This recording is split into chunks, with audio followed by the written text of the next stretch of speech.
Hi friends, in this video we will see about the state finances, that is, what are the sources of revenue, expenditure and borrowings of the state governments in India.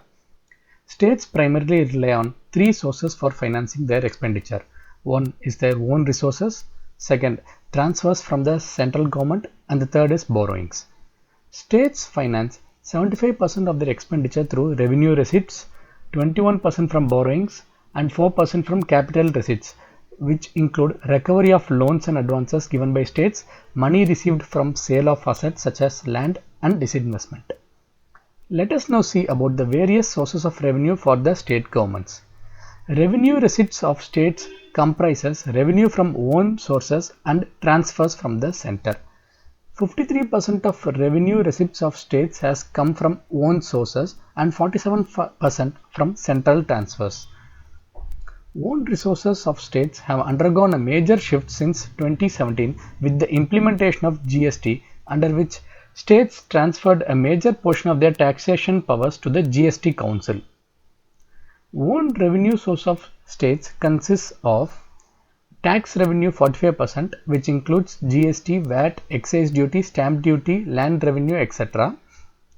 Non-tax revenue constitutes 8%, which includes royalty, interest earned on loans, dividends from public sector enterprises, lottery, etc. Central transfers, which is the share in central taxes, and then grants in aid from the center. On average, own tax and non-tax revenue of states has grown at a rate of 12% in the past 5-year period. Of the total tax revenue of states, SGST constitutes 43%. However, with the introduction of GST, many indirect taxes levied by the states have been replaced. While these taxes were completely under the control of each state, GST rates are now decided by the GST Council. This implies that states have limited flexibility in making decisions regarding tax rates on goods and services.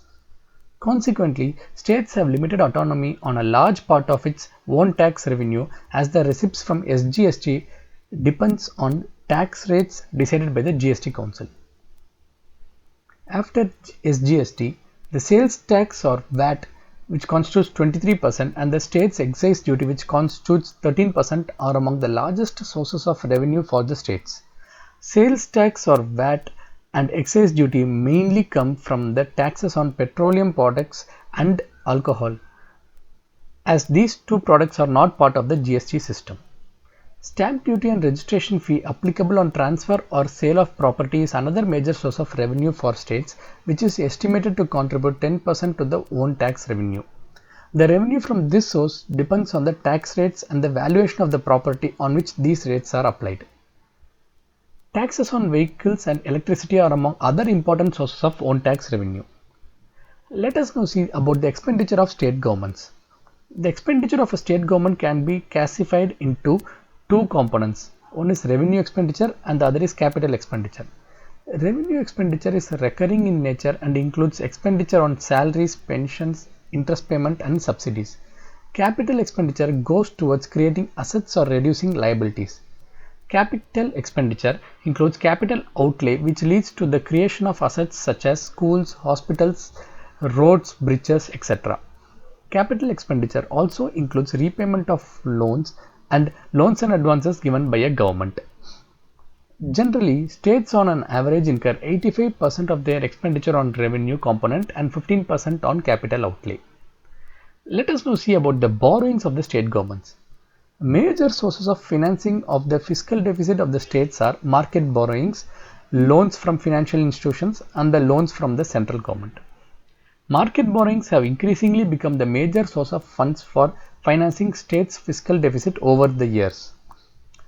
Commercial banks, insurance companies, and provident funds are the major financiers of the market borrowings of the states. As a result, in the past 5-year period, states have spent 23% of their revenue receipts on debt servicing. This brings us to the end of this video. We'll be back in a short while with another video. Till then, signing off from you is Subramaniam. Bye all.